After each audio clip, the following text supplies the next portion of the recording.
In the seemingly idyllic setting of a suburban neighborhood, nestled within the embrace of dense woods, the story unfolds with four adventurous 13-year-olds, the protagonist, Mark, James, and Matt.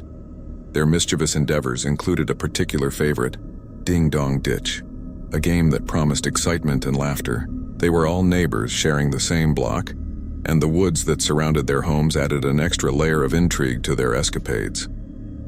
The group kicked off their adventures with Mark and James taking on the daring role of doorbell ringers, while Matt and the protagonist assumed the strategic positions of hiding.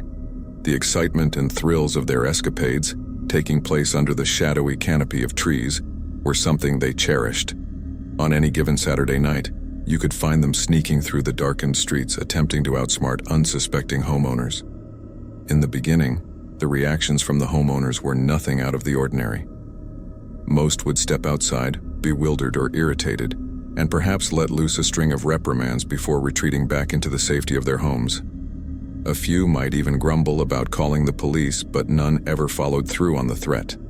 However, on one rainy Saturday, their adventurous streak took an eerie twist, and it was a series of fateful events that forever etched a nightmarish experience into their memories. It all started when they decided to venture beyond their usual territory to a neighboring block. The first house they came across on this unfamiliar street was starkly different from their own abode. It appeared abandoned and neglected, the yard overgrown with tall grass, and an old, worn-out car, covered by a tattered sheet, parked in the driveway.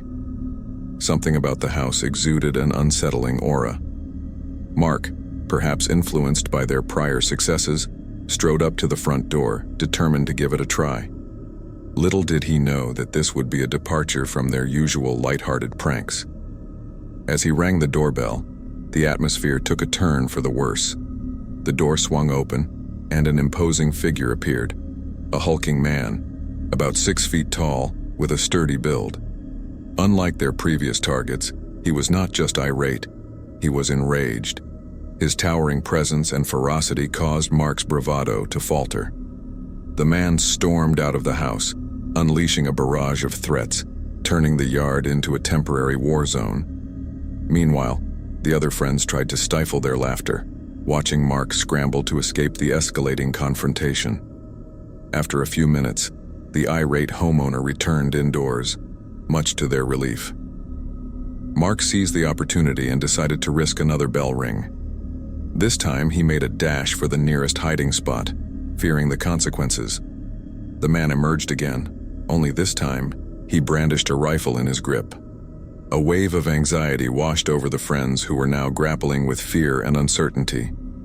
As the man methodically checked every potential hiding place, they watched in a mix of trepidation and fascination. Their impulsive pranks had taken a frightening turn. All of a sudden, the man stopped, seemingly locking eyes with their concealed group. Chills ran down their spines as they remained motionless, paralyzed by the man's predatory stare. Was he aware of their presence? Fear held them in place as the man finally retreated into the house, leaving them in agonizing suspense.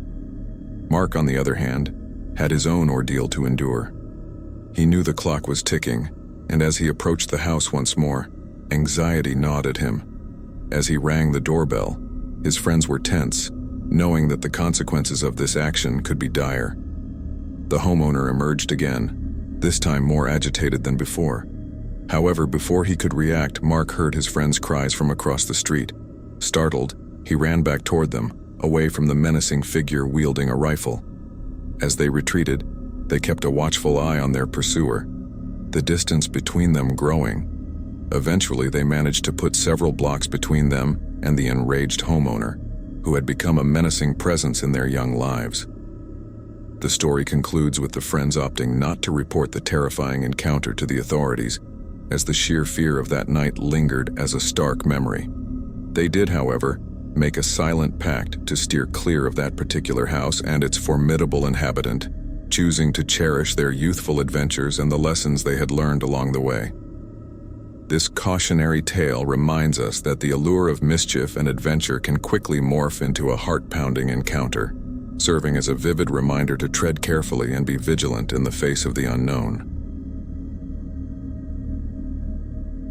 When I was 20 years old, I embarked on a brief but unsettling journey as a maid for a peculiar old lady named Mel. She resided in a sizable yet antiquated house on a 2-acre property nestled in the midst of sprawling woods. The initial impression was that the house and its surroundings held the potential for beauty and charm. However, appearances can be deceiving, and my short-lived stay at Mel's house would soon reveal the unsettling secrets lurking within. The house itself had an eerie ambiance, an aged wooden structure with dimly lit interiors. Mel had a penchant for keeping the blinds shut, even during the day, casting the house into perpetual shadows. Some rooms were illuminated solely by the flickering glow of candles, adding to the archaic atmosphere. My responsibilities as Mel's maid were largely centered around physical tasks she could no longer manage on her own. These included sweeping, dusting, cleaning dishes, doing laundry, sorting mail, and other miscellaneous chores. However, the ominous undertones of the house began to manifest in unusual ways. Mel's peculiarities extended beyond the aesthetics of her home. On one occasion, she requested that I sleep over for a night or two. Despite the house boasting 4 bedrooms, Mel lived alone, rendering it an inexplicable request. I reluctantly agreed, a decision that would soon haunt my memories. My eerie encounter unfolded over a Friday and stretched into the following Saturday. Upon my arrival, I barely exchanged words with Mel. Dropping my backpack, I noticed the room I was to sleep in. However, what should have been a simple stay quickly transformed into a baffling and unnerving experience. The evening's demands were rather innocuous initially, with Mel instructing me to clean the bedroom and straighten up the entire house. After issuing these orders, she retreated to an upper floor, leaving me to my tasks. Over the course of the day, I would intermittently hear her footsteps above, her activities shrouded in mystery, as no televisions graced her home. Night descended upon the house like a heavy, ominous curtain. With no smartphones in that era, the passage of time remained a mystery. I climbed into bed, which proved to be an uncomfortable nightmare, and my restlessness kept me awake. Hours seemed to pass before I began to hear unsettling noises. Outside my room, on the aging, creaky floors, footsteps emerged. The methodical pacing left little room for doubt. Mel was moving about the house. It was a sound I could have easily dismissed, attributing it to the old lady's nocturnal bathroom visits. But then the footsteps halted directly outside my door. Alarmed, I listened intently, straining to decipher her intentions. It felt as if her presence had darkened the threshold of my room, and the intensity of the moment unnerved me. The doorknob slowly turned, and a sense of dread gripped me. Feigning sleep, I lay still, the rhythmic pulse of anxiety coursing through me. Mel's footsteps led her to the room's entrance, and for an agonizing moment she lingered. She finally withdrew and disappeared into the night. Inexplicably disturbed by this encounter, I remained frozen in my bed, contemplating the bizarre behavior of my elderly host. Was she experiencing some form of nocturnal wandering? Or did her actions harbor a more sinister motive? It was during this period of reflection that a chilling series of events unfolded. My determination to confront the unsettling mysteries of the house propelled me downstairs, a perilous journey that had me peering into the abyss of the basement. As I descended the creaking staircase, my unease grew. What lay beneath seemed like an endless abyss of obscurity, enhanced by the dim light that flickered hesitantly in the corner of the basement. My gaze met an image I wished I could forget. 2 decaying, lifeless figures, adorned with wigs, seated on old wooden chairs. The gruesome sight was unsettling, to say the least, and I struggled to process the macabre scene before me. 2 male corpses, in a state of advanced decomposition, stared back with hollow ease. Both wore wigs, with the larger figure sporting a beret. The horrors of this sight sent shivers down my spine, and I resisted the urge to reach. The inexplicable basement revelation propelled me into action. I ventured further into the basement, needing to confirm the authenticity of the gruesome tableau before me. The truth was undeniable. These lifeless forms were real, but their presence, their purpose, remained shrouded in mystery. However, my clandestine exploration took a sinister turn when Mel's chilling footsteps resounded from the upper floor. With the urgency of a prey attempting to escape its predator, I sprinted for the basement door, turning on the lights and fleeing toward the sanctuary of the first floor.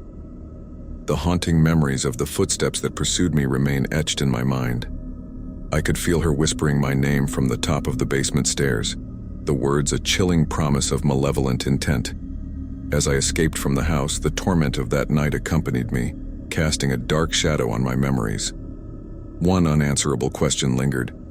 What compelled Mel to maintain such a disturbing secret, hidden in the depths of her home? The inexplicable presence of those corpses haunted me, serving as a testament to the sinister mysteries that can be hidden behind closed doors. My departure from that nightmarish house was swift, and I never disclosed any personal information to Mel. Thankfully, her inability to contact me further ensured my escape from that haunting experience. Yet the memory of that night would forever serve as a chilling reminder of the enigmatic darkness that can lurk behind even the most unassuming facades.